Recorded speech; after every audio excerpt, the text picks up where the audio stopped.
한번 따라합니다. 믿음이 가장 중요합니다. 믿음이 현재의 삶을 움직이게 하는 힘이에요. 믿음의 사람에게는. 그리고 약속된 미래를 누리고 보장받을 수 있는 것도, 그 성취도 믿음으로 하는 거예요. 믿음의 선지자들은 어떤 모습으로 믿음을 살아냈는가? 믿음으로 산다는 것은 무엇인가? 오늘 세 가지 말씀 드리려고 그래요. 7절을 보세요. 같이 읽어요. 시작. 믿음으로 노아는 아직 보이지 않는 일에 경고하심을 받아 경외함으로 방주를 준비하여 그 집을 구원하였으니 이로 말미암아 세상을 정죄하고 믿음을 따르는 의의 상속자가 되었느니라. 아멘. 우리 이제 기도하실 때 다니엘에 대한 기도도 있었는데, 저희들이 지금 수요 모임 때 다니엘서의 말씀을 나누죠. 그럴 때 그 역사 연구에 아주 큰 공헌을 했던 찰스 베어드라고 하는 사람에 대한 얘기를 제가 해드린 적이 있어요. 찰스 베어드라고 하는 사람은 역사가예요. 그 역사에 대한 정리를 굉장히 많이 했고, 아무튼 일생을 들여서 그 역사에 대한 연구만을 했어요. 근데 그분이 세 가지 결론을 내려요. 이분이 이제 신실한 그 신앙인인데 네 가지의 진리를 얘기해. 첫 번째는 하나님의 계획에는 어떤 경우에도 차질이 없다는 거예요. 이게 하나님의 뜻인가? 하나님의 뜻이 이렇게 가는, 이런 생각을 할 때도 우리들 생각이지 하나님의 계획은 차질이 없이 이루어지는 거예요. 그게 뭐냐면 벌이 꽃들에 있는 달콤한 꿀을 빼앗잖아요. 근데 그 빼앗는 것만 보이는데 동시에 뭐냐면 그 꽃가루를 옮겨가지고 수정을 하고 열매를 맺게 하는 일을 동시에 이 벌들이 한단 말이에요. 그렇듯이 보이는 게 전부가 다가 아니에요. 기억해야 할 것은 하나님의 계획하심은, 하나님의 일의 성취하심은 차질이 없이 이루어 가시고, 그리고 그분의 주관하심에는 실패가 없다는 거예요. 그리고 두 번째로 하나님의 맷돌은 아주 천천히 움직인다는 거예요. 그래서 이런 경우가 있어요. 우리가 이해가 되지 않고 설명이 되지 않고 그럴 때, 아이고 하나님 도대체 살아계신 거야? 하나님은 도대체 뭐 하시는 거야? 그런 믿음의 회의들을 우리가 가질 때가 있지만, 그럼에도 불구하고 이 찰스 베어든이라고 하는 사람은 역사를 연구하면서 마지막 결론이 뭐냐면, 첫 번째는 하나님의 계획에는 어떤 경우에도 차질이 없는 거고, 두 번째로 하나님은 맷돌처럼 천천히 움직이신다는 거예요. 그래서 결국은 의로운 것은 의로 갈라시시고 불의한 것은 불의로 갈라내어서 그 심판하시는 거죠. 그리고 세 번째로 어둠이 깊다고 끝이 아니라는 거예요. 이게 어둠이 깊을수록 별의 빛은 더 반짝인다는 거죠.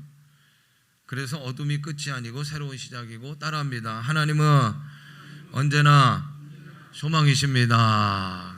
옆에 계신 분들 이렇게 인사하시. 하나님은 언제나 우리의 소망이 되십니다.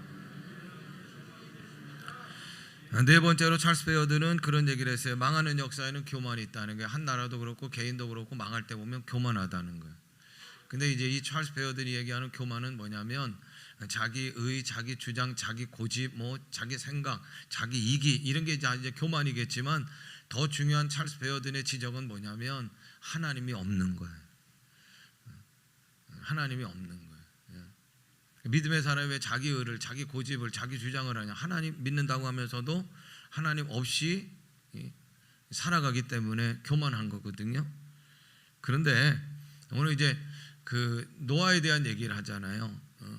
그 노아는 살아가는 그 시대 사람들은요, 하나님이 창조하셨고 하나님께 지으신 인생들인데, 인간들인데 하나님 없이 살아가는 거예요. 하나님 없이. 하나님 없이 살아가, 하나님과 상관없이 살아가니까 자기 의, 자기 자랑, 자기 고집, 자기 생각대로 그냥 그렇게 살아가는 거예요. 그게 바로 교만의 시대지요. 그럼에도 불구하고 노아는 어떻게 믿음으로 살았냐면, 오늘 7절의 말씀에 보니까 따라합니다. 경외함으로 하나님을 인정하는 거예요. 하나님을 인정하는. 그리고 인정하는 것뿐만 아니라 하나님 우리의 창조주시라. 그리고 하나님을 인정하되 그분은 어떻게 정말 하나님 앞에서의 진지함의 태도를 갖는 것이고, 경외함으로는 뭐냐? 두렵고 떨림으로 하나님을 믿었다는 거예요. 믿음으로 산다를 보여준 이 노아는 하나님을 경외함으로의 믿음으로 살았어요. 올라베데이수, 이게 이제 원어인데 두렵고 존경하는 마음이 경외함이에요. 노아는 하나님을 두렵고 존경하는 마음으로 늘 대하는 거예요. 세상 사람들은 하나님 없이 사는 거예요. 하나님이 어디 있어? 하나님과 상관없이 사는 거예요. 그러니까 하나님께서 하나님과 상관없는 인생들 홍수로 심판하셔야 되겠다 계획을 세웠잖아요. 그리고 노아에게 이제 방주를 준비하게 하시는 거예요. 여러분 생각해 보세요. 하나님께 나타나셔서 야, 홍수 심판을 이제 해야 되겠는데 너 방주를 준비해. 근데 방주는 아마 처음에는 노아에게 들어오는 얘기가 아니었을 거예요. 심판이라는 거, 물로 심판하겠다라고 하는 게 어마어마한 두려움이셨을 거예요. 두려움. 막 무서워서 벌벌벌벌 떨었겠죠. 그리고 세상 사람들은요, 주위의 사람들, 주변의 사람들은 노아를 정신 이상자 취급하는 거예요. 그도 그럴 것이 몇 년 동안 배를 지었습니까? 그 배는 또 어디서 지었어요? 산에다가 지었단 말이에요. 산에다. 아니 저 바닷가에서 지어야지 배는. 아니 어떻게 산에다가. 그리고 맨날 뭐 홍수 심판 얘기하는데 아유 햇볕은 쨍쨍이요. 이게 홍수가 날 기미도 안 보이는 거예요. 그런데 아침에 일어나자마자 홍수 심판에 대한 얘기를 하고, 그리고 노아는 바다로 가는 게 아니라 산으로 올라가요. 배를 지으러 올라가는 거예요. 몇 년을? 120년 동안을 그랬단 말이에요. 그걸 지켜보는 주변의 사람들이 뭐라고 그래요? 저 노인네 노망났다는 거예요. 정신 이상자 취급했어요. 그런 취급을 당하는 노아가 얼마나 분노했겠습니까? 마음의 화가 아마 가득했을 거예요. 그런데 노아는요, 이 모든 두려움도 분노도 이기는 거예요. 근데 어떻게 이겼는가? 그게 하나님에 대한 경외함의 믿음으로 이겨낼 수 있었다는 거예요. 하나님을 인정하고 하나님을 경외하는 믿음을 가지면 우리는 우리 앞에 있는 모든 두려움을 이기게 될 줄로 믿습니다. 부정적인 환경을 초월하는 거예요. 하나님을 경외하는 믿음은. 여러분 우리가 세상을 살아가는데 부정적인 얘기들이 얼마나 많아요. 뉴스도 보면 거의 다 부정적인 거예요. 전쟁이 일어나서 몇 명 죽었다. 또 누구는 또 큰 병 걸렸다 그러고, 또 입에 담을 수 없는 사건들이 계속되고. 아니 우리가 살아가는 요 마을, 요 공동체 안에서도 부정적인 얘기들이 얼마나 우리들을 그냥 이게 아주 그냥 꽉 갇히게 하는지 몰라요. 마귀는요 끊임없이 우리의 마음에 부정적인 생각과 마음을 심어주기에 그니 뭐 우리는 부정에 갇혀 사는 거지요. 부정적인 두려움은요 우리를 꼼짝 못하게 하는 거예요. 그런데 여러분, 살아있는 물고기는 물살을 거슬러 올라가는 거예요. 물살에 그냥 떠밀려 가는 것이 아니라 살아있는 물고기는 물살을 거슬러 올라가는 거예요. 아무리 부정적인 것으로 가득하다고 하더라도 하나님을 경외하는 믿음은 살아있는 물고기인 줄로 믿습니다. 분노도, 여러분 분노가 정말 위험한 건 뭐냐면, 분노하면 하나님의 뜻을 이룰 수가 없어요. 하나님의 의를 이룰 수가 없는 거예요. 분노는요 마귀의 얼마나 좋은 먹잇감인지 몰라요. 우리가 분노할 때 마귀는요 정말 좋은 먹잇감으로 우리를 점찍어 놓고 우리를 공격한단 말이에요. 그게 우리를 파괴적으로 만들고 정상적인 판단을 할 수 없게 만드는 거예요. 그 대표적인 사람이 독일의 히틀러예요. 독일의 히틀러는요 얼마나 머리가 좋았는지 모른대요. 예리한 판단력, 비사랑 통치력. 그런데 반면에 분노하는 일이 심했다는 거예요. 그래서 결국 분노가 그를 삼켜서 모든 생각의 기능을 마비시켰고, 우리가 잘 아는 얘기지만 히틀러의 분노가 독일을 패망하게 했다라고 하는 이야기까지 나오는 거예요. 하나님을 경외하는 믿음을 가지시길 바라고, 하나님을 경외함으로 살아가시기를 간절히 원합니다. 그럴 때 우리 안에 있는 모든 분노도 통제되는 거예요. 우리의 분노도 이길 수 있는 거예요. 하나님을 생각할 때 사랑하는 여러분, 두렵고 떨림이 있기를 바라고요. 주일날 예배를 드리러 올 때 다른 어떤 세상의 장소하고는 남다른 다른 마음을 가지고 예배당에 와야 돼. 생과사를 주관하시는 그 하나님, 내 인생의 최고의 가치로 모셔드려야 되고, 하나님 앞에서 숨김없이 투명해야 되고, 진지해야 되고, 하나님을 존중하시기를 바라요. 하나님께서 여러분을 높여주시고 존중받게 하실 줄로 믿습니다. 믿음으로 산다는 거 두 번째는 8절입니다. 같이 읽어요. 시작. 믿음으로 아브라함은 부르심을 받았을 때 순종하여 장래의 유업으로 받을 땅에 나아갈새 갈 바를 알지 못하고 나아갔으며, 그리고 자 10절 보세요. 같이 읽어요. 이는 그가 하나님이 계획하시고 지으실 터가 있는 성을 바라였음이니라. 아멘. 믿음으로 산다는 거 따라합니다. 순종함으로. 여러분, 믿음은요 동전의 양면이에요. 믿음이 앞면이라고 하면 뒤는 뭐냐? 순종이에요. 그러니까 순종하지 않는 믿음은 가짜예요. 완성되지 않아요. 믿음의 완성은 순종에 있다는 거예요. 근데 순종이라는 단어는 원어로 보면 슈페커센, 그건 뭐냐면은 아래에서 듣는 거야. 아래에서. 하나님은 우리의 인생의 주인이십니다. 주인이신 하나님 말씀하소서. 그럴 때 온전한 순종이 이루어지는 거죠. 믿음은 아무리 어려운 것이라도 주인 되신 하나님이 요구하시면 한번 따라합니다. 아멘. 아멘 할 수 있어야 되는 것이, 그게 믿음으로 사는 거예요. 자기에게 이익될 때만, 자기가 이해할 때만 아멘, 순종. 이거는 믿음으로 사는 게 아니에요. 그건 믿음의 순종이 아니에요. 믿음의 완성꼴이 되질 않아요. 오늘 보세요. 아브라함이 갈 바를 알지 못하고 순종하는 믿음으로 가는 거예요. 그 믿음은 뭐냐? 10절에 보니까 하나님이 계획하시고 지으실 터가 있는 성을 믿음으로 보고 나가는 거예요. 어디로 가는지도 모르는 사람이 무슨 성을 봅니까? 무슨 터를 예비하신 걸 봅니까? 순종하는 믿음이 그걸 보게 했고 그것으로 가게 했고 그것을 이루게 하셨다는 거예요. 주님 말씀하시면 내가 갑니다. 주님 뜻이 아니면 내가 멈춰 섭니다. 내가 가고 서는 것 주의 뜻에 있으니 주여 제가 순종하겠습니다. 할렐루야. 여기 이제 우리가 12절까지 읽다 보면 한 사람에 대한 얘기가 나오는데, 여러분 한 사람의 순종이, 그러니까 노아도 순종한 거잖아요. 아이고, 노아가 이게 순종할 수 있는 그럴 때가 아니라니까요.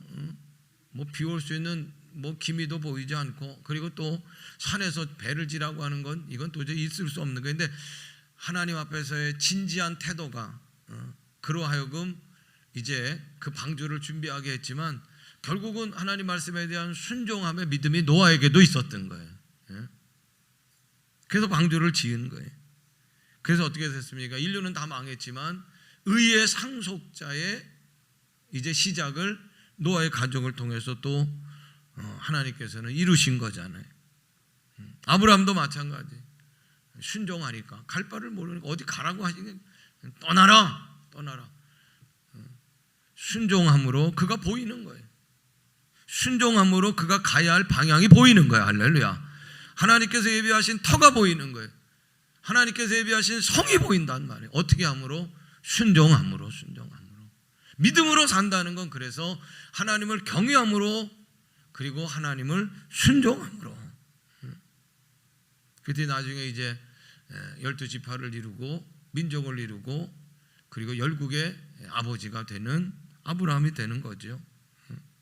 여러분, 우리가 기억해야 할 한 분 또 계셔요. 한 분이 계셔요. 이분은 예수님이셔요. 하나님이신 예수님이셔요.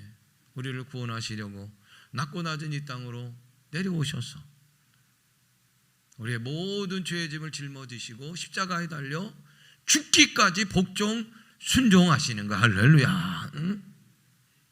히브리서 5장 8절 9절 말씀이에요. 자, 같이 읽어요. 시작.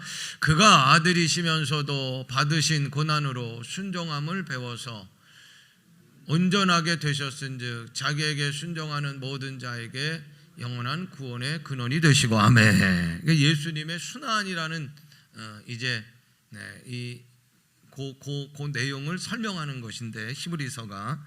근데 고난으로 순종을 배우셨다는 얘기가 아니고 예수님의 순환, 예수님의 고난은 십자가의 죽으심이잖아요. 그 십자가의 죽으심을 순종함으로 감당해 내셨다는 거예요. 순종함으로 완전하게 속죄의 제물이 되시고 그리고 온전한 구원을 이루신 예수님이시라. 할렐루야. 그리고 자기를 예수님을 순종하는 자에게, 예수님을 믿는 자에게 예수님은 구원의 능력이 되시고 구원의 주님이 되시는 줄로 믿습니다.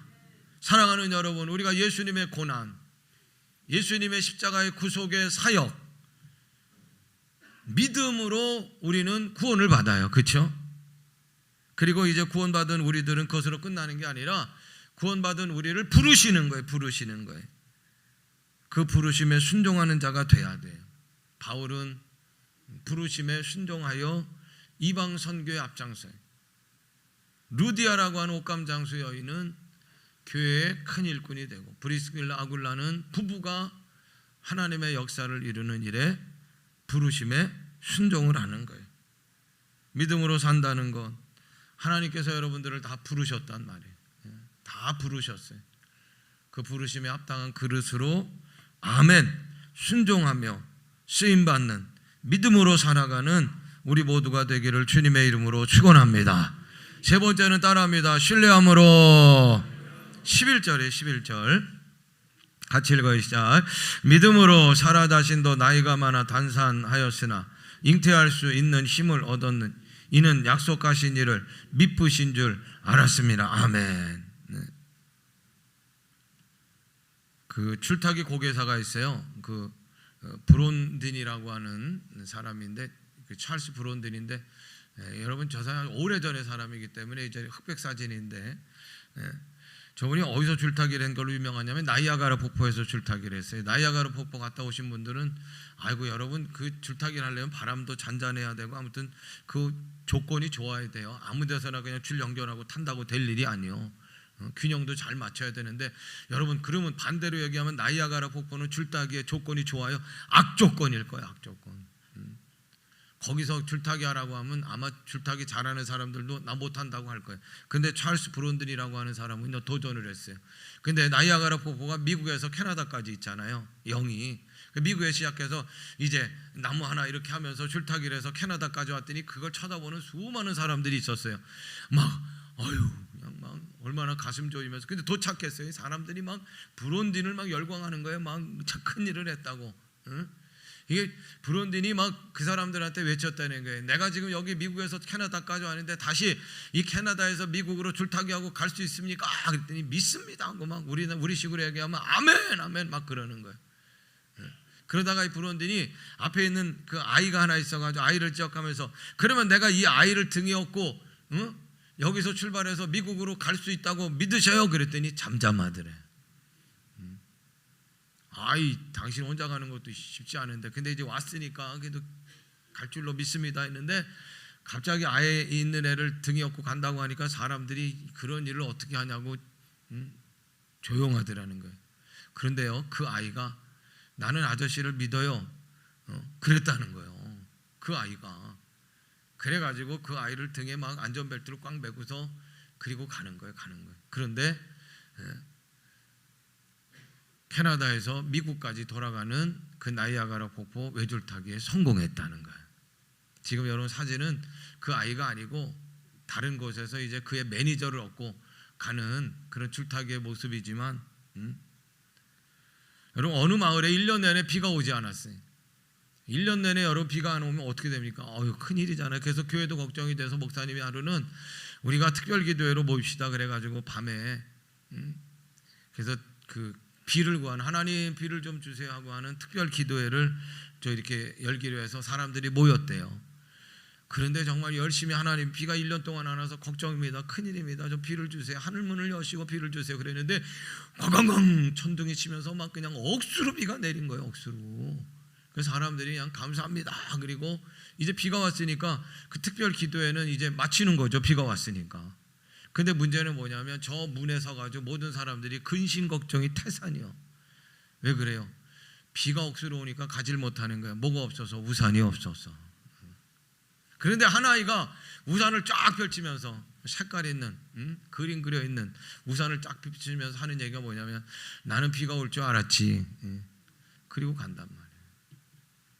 여러분, 우리의 믿음은 어떤가? 믿음으로 산다는 게 도대체 뭔가?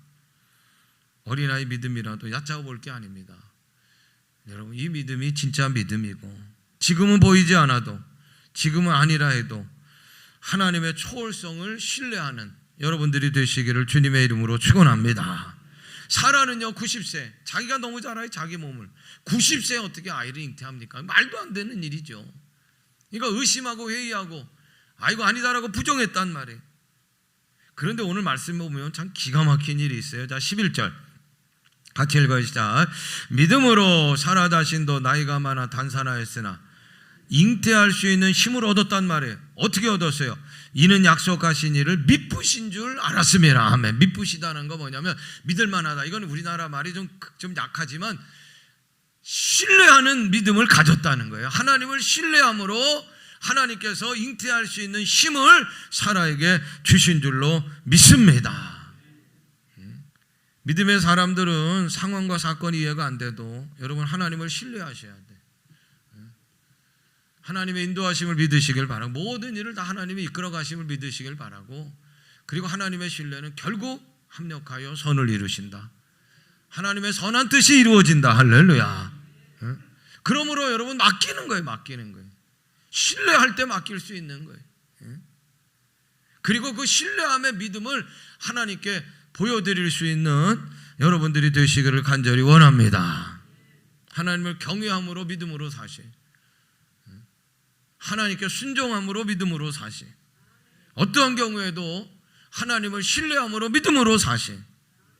오늘 이 믿음으로 우리가 살아야 될 때 이 믿음을 발휘하시기를 바라고, 그래서 하나의 마무리와 계획이 하나님을 기쁘시게 해드리는 여러분들의 삶이 되시기를 주님의 이름으로 축원합니다.